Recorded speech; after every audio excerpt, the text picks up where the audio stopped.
Greetings, grace to you, and peace from God the Father and the Lord Jesus Christ. Today we will be continuing in the book of Exodus, chapter 2. Now a man from the house of Levi went and married a daughter of Levi. The woman conceived and bore a son, and when she saw that he was beautiful, she hid him for 3 months. But when she could hide him no longer, she got him a wicker basket and covered it over with tar and pitch. Then she put the child into it and set it among the reeds by the bank of the Nile. His sister stood at a distance to find out what would happen to him. The daughter of Pharaoh came down to bathe at the Nile with her maidens walking alongside the Nile. And she saw the basket among the reeds and sent her maid, and she brought it to her. When she opened it, she saw the child, and behold, the boy was crying, and she had pity on him and said, "This is one of the Hebrews' children."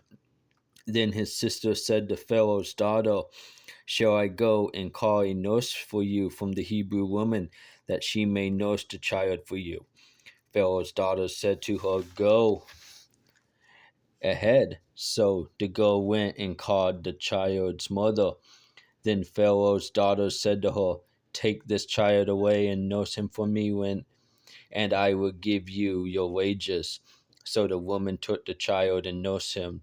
The child grew, and she brought him to Pharaoh's daughter, and he became her son.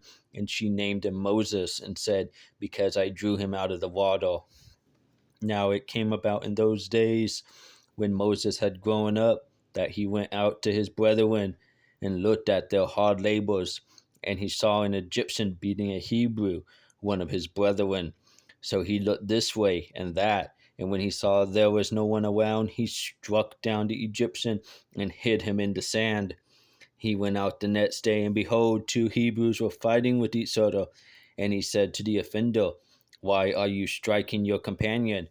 But he said, "Who made you a prince or a judge over us? Are you intending to kill me as you killed the Egyptian?" Then Moses was afraid and said, "Surely the matter has become known."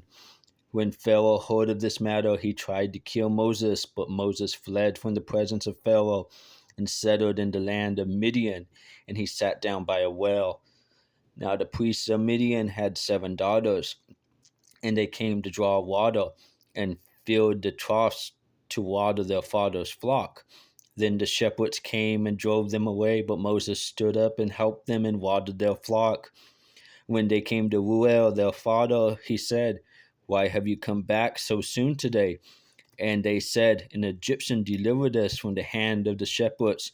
And what is more, he even drew the water for us and watered the flock." He said to his daughters, "Where is he then? Why is it that you have left the man behind? Invite him to have something to eat." Moses was willing to dwell with the man, and he gave his daughter Zipporah to Moses. Then she gave birth to a son, and he named him Gershom, for he said, "I have been a sojourner in a foreign land."